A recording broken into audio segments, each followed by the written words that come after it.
여호와여 어느 때까지니까 나를 영영히 잊으시나이까? 주의 얼굴을 나에게 언제까지 숨기시겠나이까? 내가 나의 영혼에 경영하고 종일토록 마음에 근심하기를 어느 때까지 하오며 내 원수가 나를 쳐서 자긍하기를 어느 때까지 하리이까? 여호와여 내 하나님이여 나를 생각하사 응답하시고 나의 눈을 밝히소서. 두렵건대 내가 사망의 잠을 잘까 하오며 두렵건대 나의 원수가 이르기를 내가 저를 이기었다 할까 하오며 내가 요동될 때에 나의 대적들이 기뻐할까 하나이다.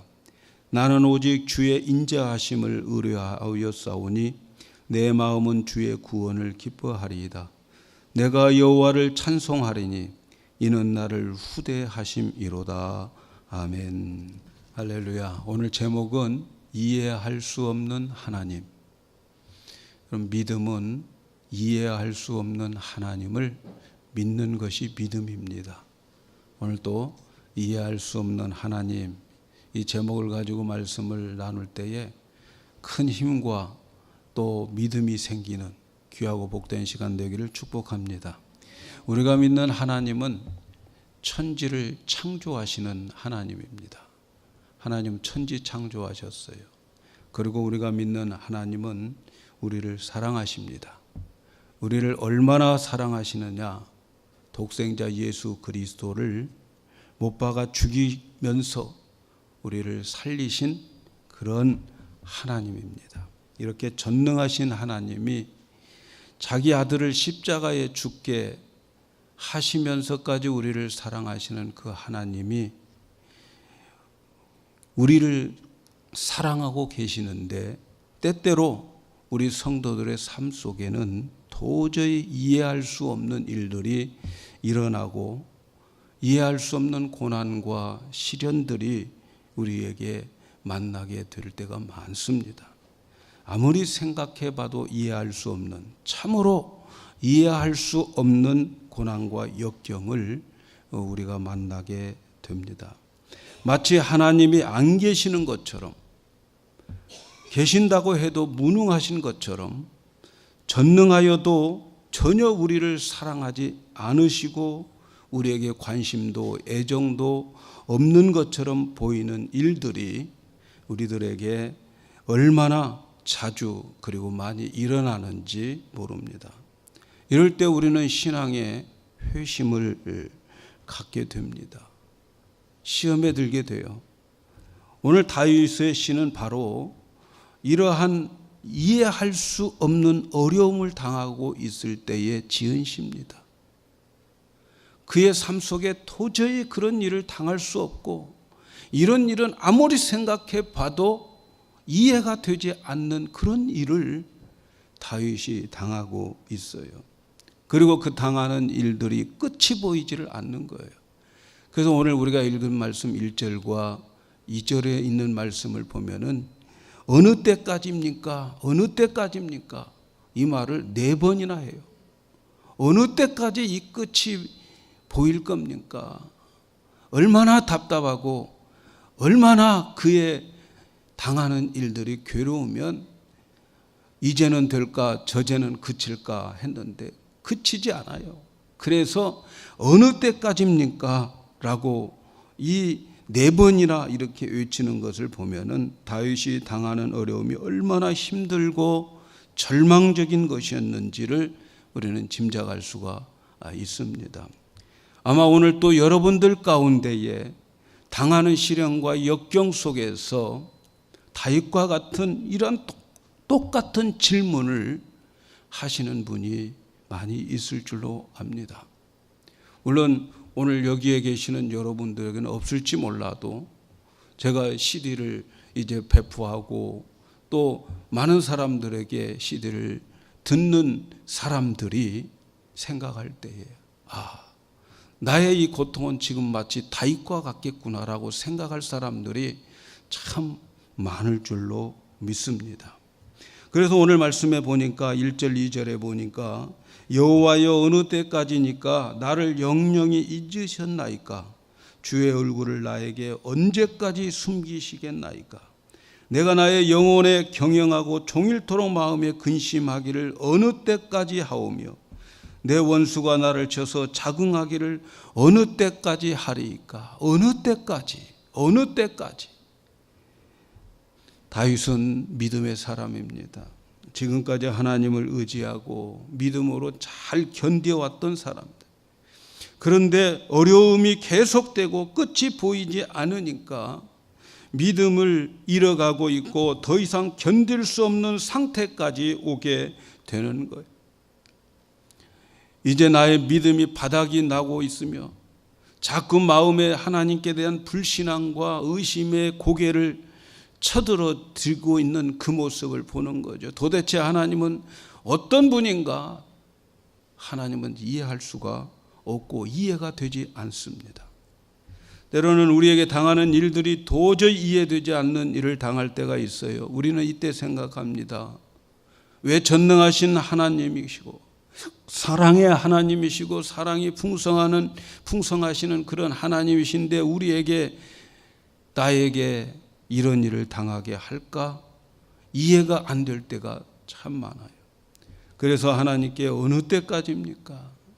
나를 영영히 잊으셨나이까? 주의 얼굴을 어느 때까지 숨기겠나이까? 이렇게 우리도 하나님께 호소할 때가 있습니다. 그런데 더 괴로운 게 있어요. 그것은 내 주위에 있는 사람들의 조롱입니다.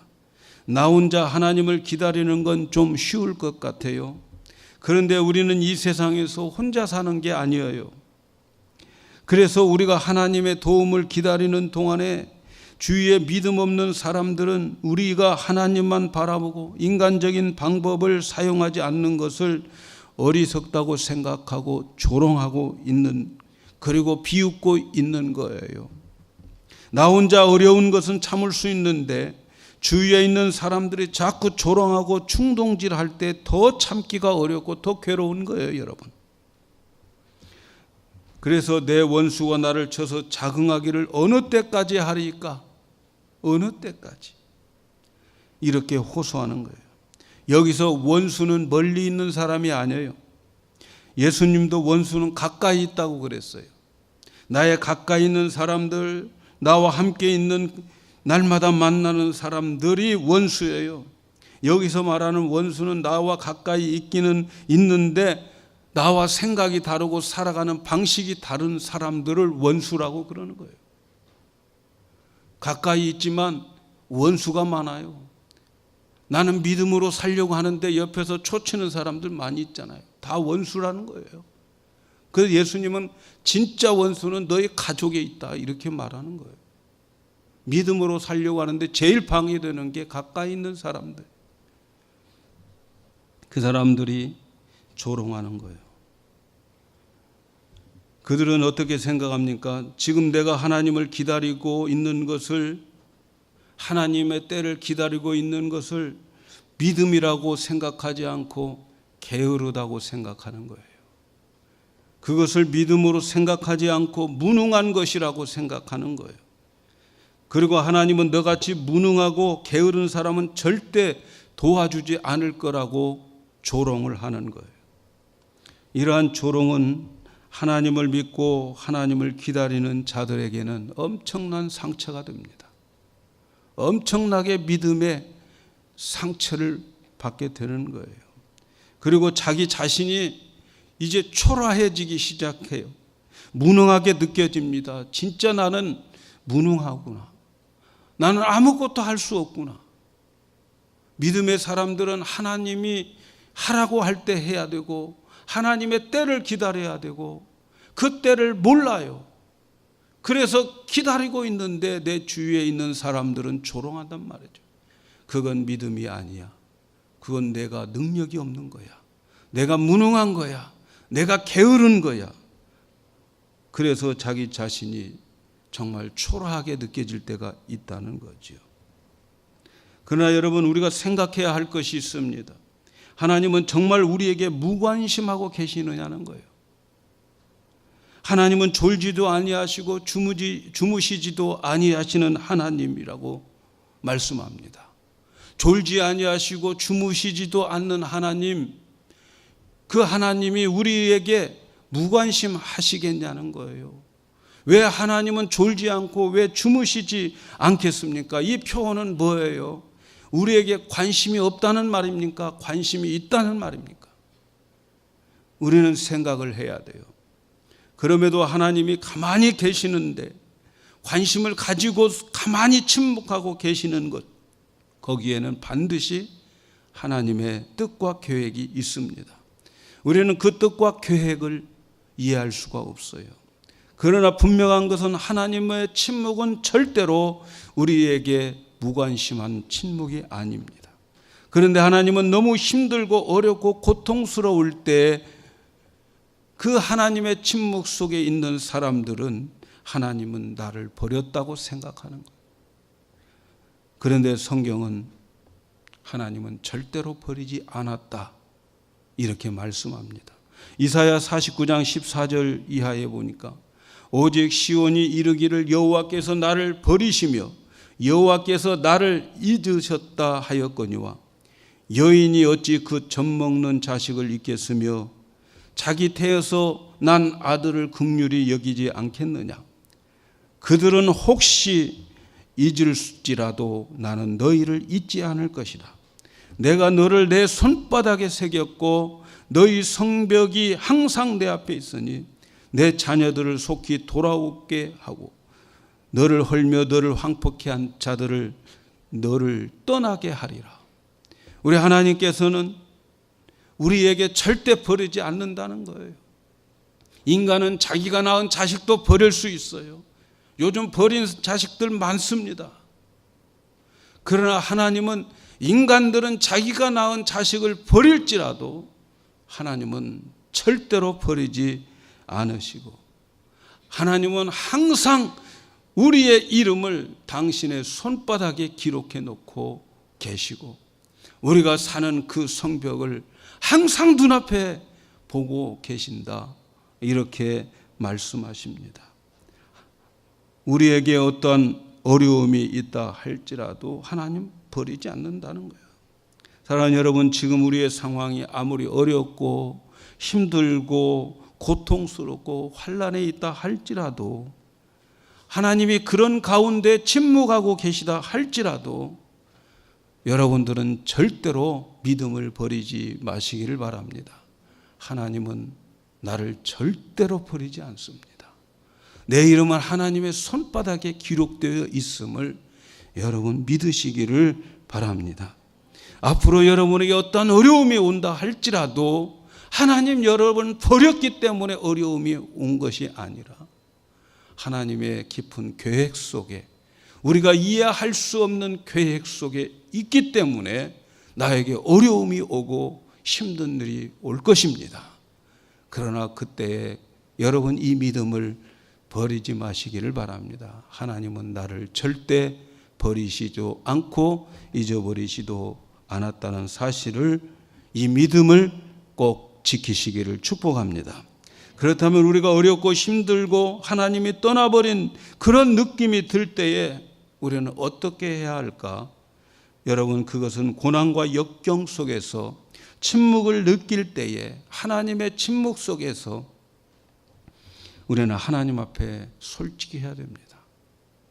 하나님 앞에 솔직하십시오. 믿음 있는 척도 하지 마시고 있는 그대로 하나님께 다윗과 같이 보이시기를 바랍니다. 하나님 앞에 나와서 나의 부족함과 연약함을 솔직하게 고백하세요. 하나님, 언제까지 이렇게 지내야 합니까? 하나님, 정말 나를 잊어버렸습니까? 내가 이보다 더 큰 고통을 받아야 됩니까? 언제까지 내게 얼굴을 숨기고 계십니까? 하나님 앞에 솔직하십시오. 여러분의 있는 모습을 그대로 솔직하게 하나님께 드리면 하나님은 바로 그런 기도를 귀하게 여기십니다. 다른 기도를 귀하게 여기는 게 아니에요.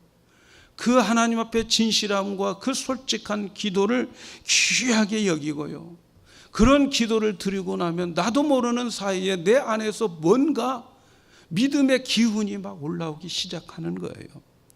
하나님은 절대로 우리를 무정한 무한정한 그러한 계획 없이 기다리게 하신 분 절대 아닌 것을 믿으시기 바랍니다. 그러면서 하나님께 그렇게 기도해 보세요. 그러면 하나님은 우리에게 새로운 기운을 주셔요. 새로운 믿음을 주셔요.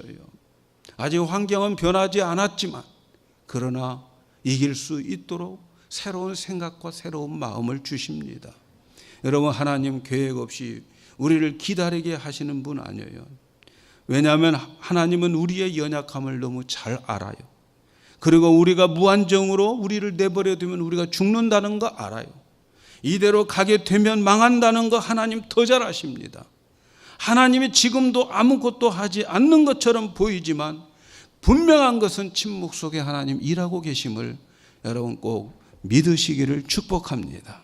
사랑하는 여러분, 바로 이 사실을 믿는 믿음의 사람이 우리 영광교회 성도들이 다 되었으면 좋겠습니다. 그렇다면 우리도 다윗과 같은 기도를 드려야 되지 않겠어요? 3절에 보니까 여호와여 내 하나님이여 나를 생각하사 응답하시고 나의 눈을 밝히소서. 두렵건대 내가 사망의 잠을 깰까 잠을 잘까 하오며. 나의 눈을 밝히소서. 두렵건대 내가 사망의 잠을 잘까 하오며. 하나님이여 나를 생각하여 나의 눈을 뜨게 하소서. 나의 눈을 밝게 하소서.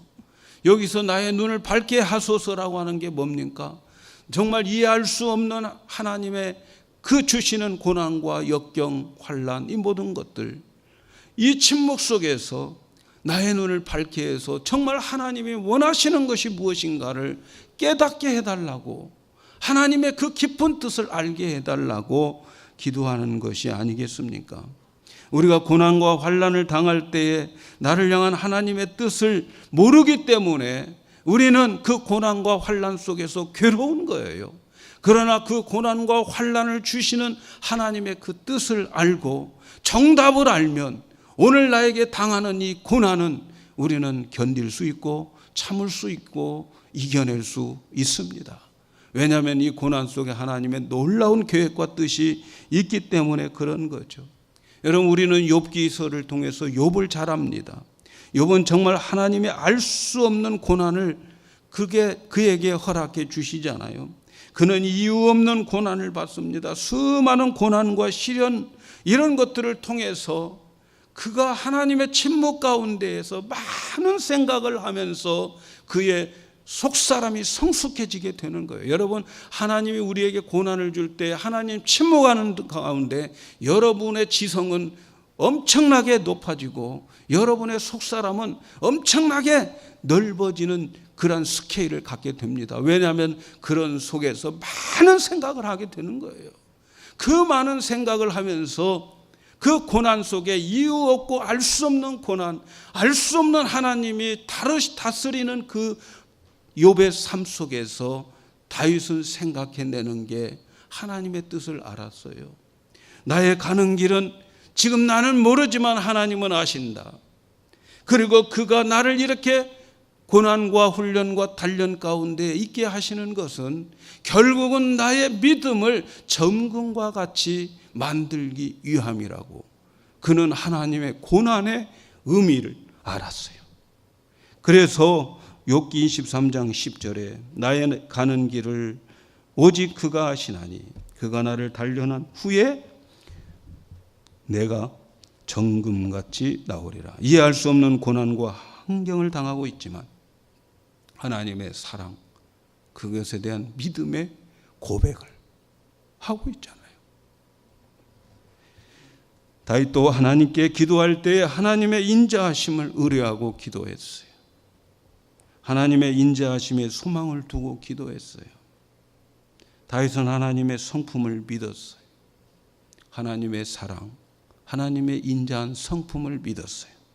그래서 그는 그 많은 알 수 없는 하나님께서 주는 그런 고난과 고통, 역경 가운데 알 수 없는 하나님 앞에 있는 그대로 하나님께 그는 기도하고 호소했는데 하나님은 그에게 생기를 주신 거예요.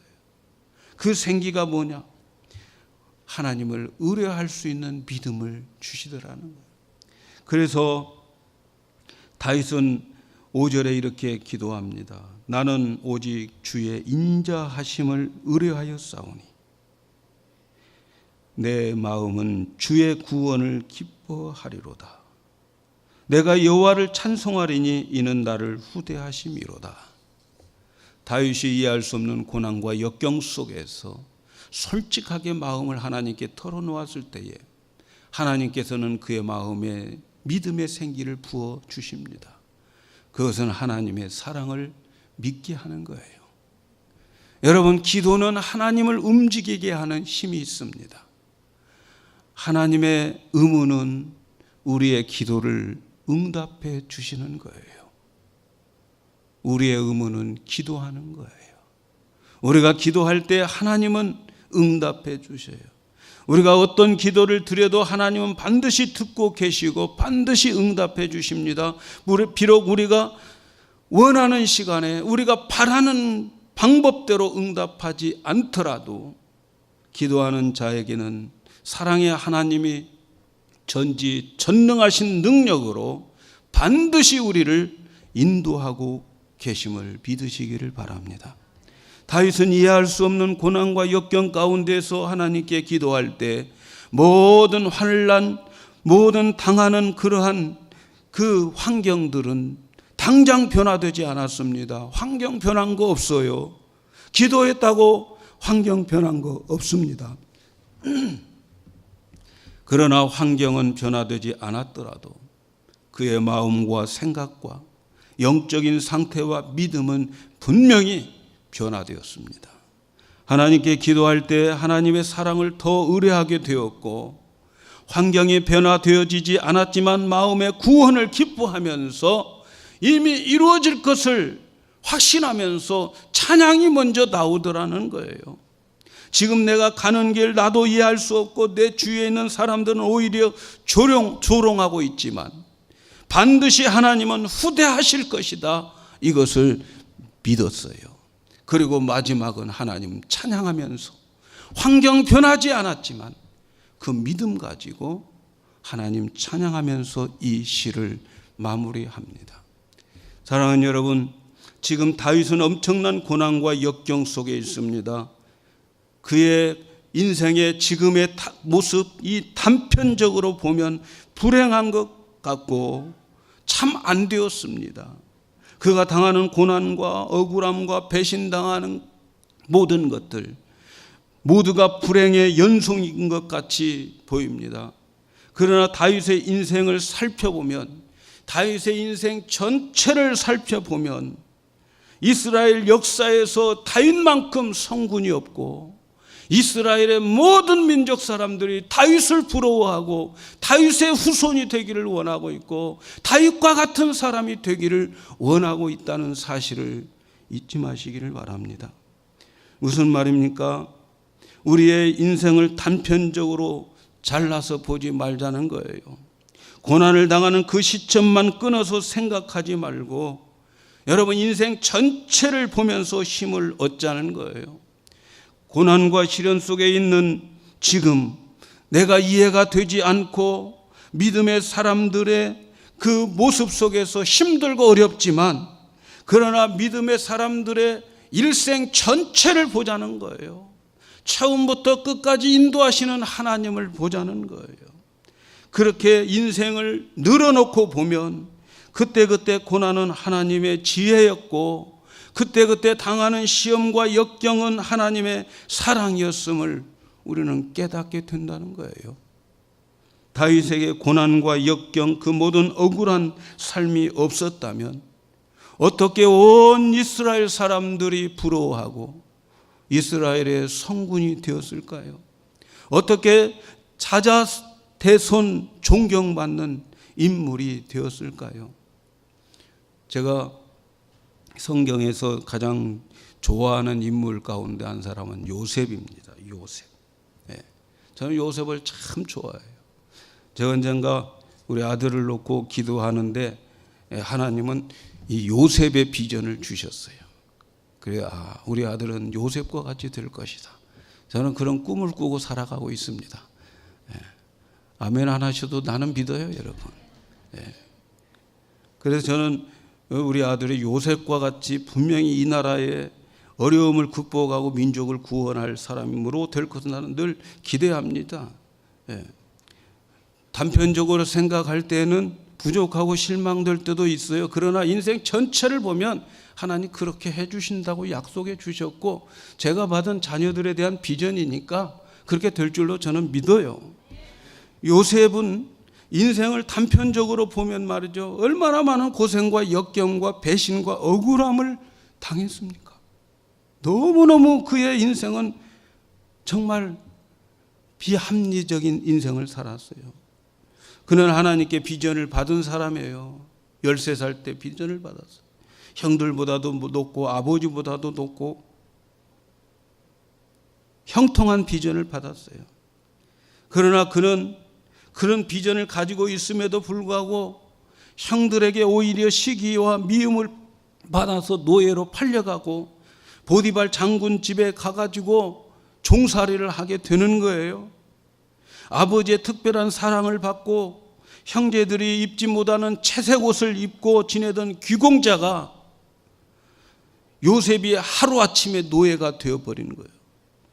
귀공자로 살다가 노예로 팔려가는 그의 인생의 역전은 보통 사람들은 이해할 수 없을 거예요. 얼마나 그는 이해할 수 없는 고난을 당하는지 몰라요. 그런데 말이죠, 창세기 39장 2절을 보니까 이렇게 기록해요. 여호와께서 요셉과 함께 하심으로 형통한 자가 되었다. 여러분, 이 말씀은 요셉이 종으로 팔려갈 때 하는 말입니다. 채색 옷 입고 귀공자로 살 때 말하는 것이 아니고 오히려 형들의 미움을 받아서 노예로 팔려가는데 여기에 형통한 자가 되었다는 거예요. 뭐가 형통해요? 말도 안 되는 소리 아닙니까? 그런 그 노예 생활을 하면서 이해가 되지 않는 형통을 그는 말하고 있어요. 또 보디발의 장군 집에서 일을 하다가 그 보디발의 장군 아내가 이 총각 요셉을 유혹하면서 뜻대로 안 되니까 모함해서 감옥에 집어넣어 버려요. 감옥에 들어갑니다. 그런데 성경은 또 말합니다. 여호와께서 요셉과 함께 하심으로 이제는 범사에 형통하게 되었다는 거예요. 감옥에 들어간 것이 무슨 범사의 형통입니까? 억울하게 모함당해서 감옥에 들어가는데 범사에 형통했다? 이해할 수 없는 하나님이 말도 되지 않는 그러한 상황입니다. 그런데 여러분, 우리는 요셉의 일생을 다 알고 있잖아요. 요셉이 당하는 고난의 그 시점만 부분 끊어가지고 생각해 보면 형통이라는 말은 말이 안 되는 거예요. 그러나 요셉의 일생을 다 알고 있는 우리는 우리의 입장에서 요셉의 일생을 처음부터 끝까지 살펴보면 여호와께서 요셉과 함께 형통한 자가 되었다고 하는 말이 틀린 말이 아니라는 것을 여러분 아실 것입니다. 그의 삶 속에 그 고통 중에도 하나님은 형통했다. 우리는 정말 형통했다고 인정하고 있습니다. 고난당하는 그 시점만 끊어놓고 보면 하나님 함께 하셨다고 말도 안 되지. 그런 말씀이지만 그러나 그의 일생 전체를 풀어놓고 끝까지 보면은 형통했다는 말은 기가 막힌 하나님의 평가 아닙니까? 확실히 요셉의 인생은 형통한 인생이었어요. 그리고 그가 당하는 억울한 일들은 형통을 향해서 다리가 되어가고 있었던 거예요. 그 당시 애굽의 2인자, 그 당시 전 세계의 가장 1등 국가인 애굽의 왕 다음에 2인자로 세워진 사람이 바로 애굽의 총리 요셉이었어요. 만일 요셉이 그냥 채색 옷만 입고 가나안 땅에서 아버지의 사랑을 받고 살았다면 총리도 되지 못했고, 그리고 그런 7년 동안의 흉년이 기근이 왔을 때에 굶어 죽었을지도 모릅니다.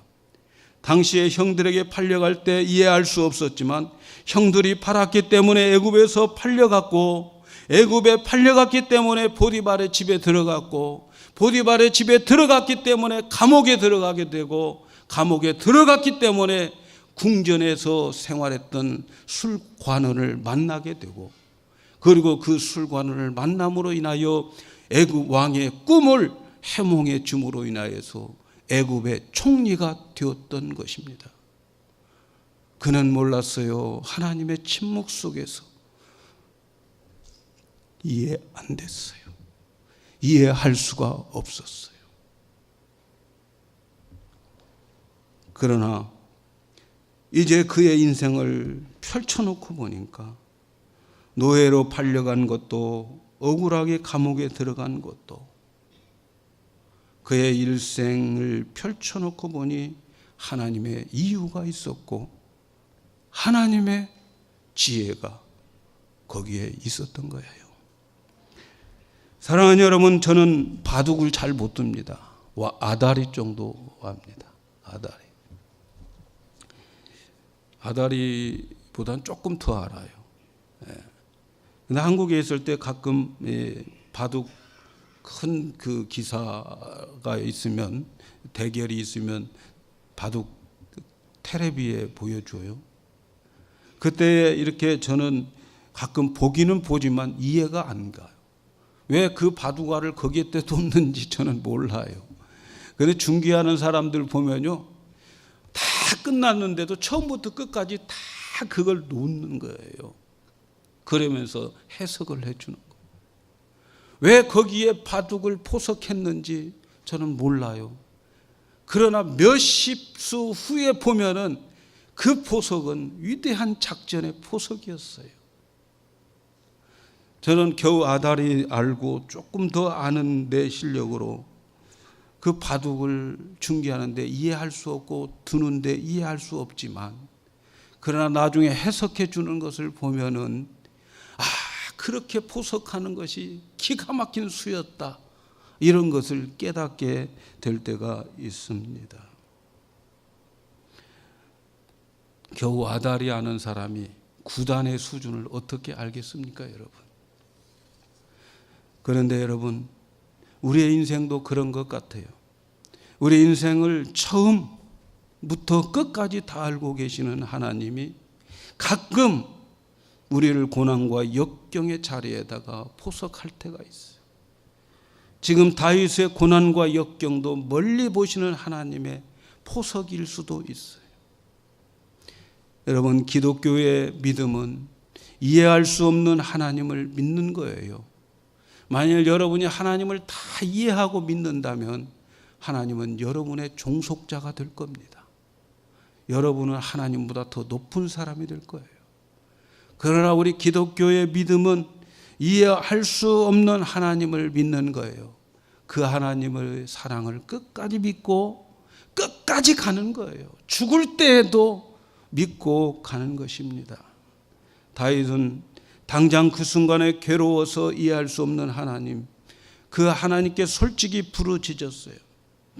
여러분, 이것이 참으로 중요합니다. 힘들고 괴로울 때 하나님께 솔직히 나오는 것 중요합니다. 힘들고 괴로울수록 여러분 예배에 더 힘쓰시기를 바랍니다.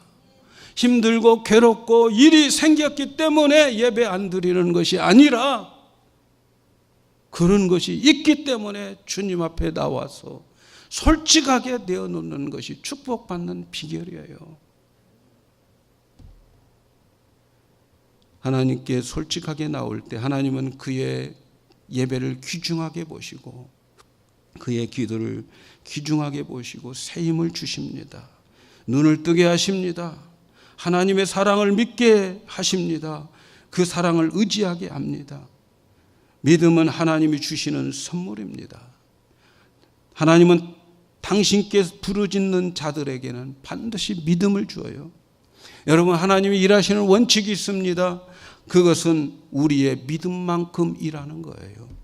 우리에게 어렵고 힘든 고난, 역경 허락하신 것은, 침묵하시는 것은 나의 믿음을 키워주기 위한 하나님의 방법인 것을 믿으시기 바랍니다. 큰 어려움일수록 큰 믿음을 우리에게 주시는 거예요.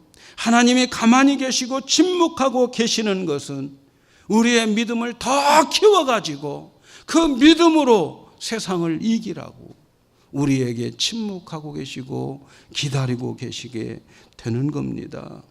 그리고 주님이 주신 믿음만큼 역사하는 거예요. 오직 하나님만 믿고 살라고 우리에게 고난과 역경을 주시면서 믿음 키워주셔요. 하나님은 나에게 주시는 믿음만큼 나에게 역사하십니다.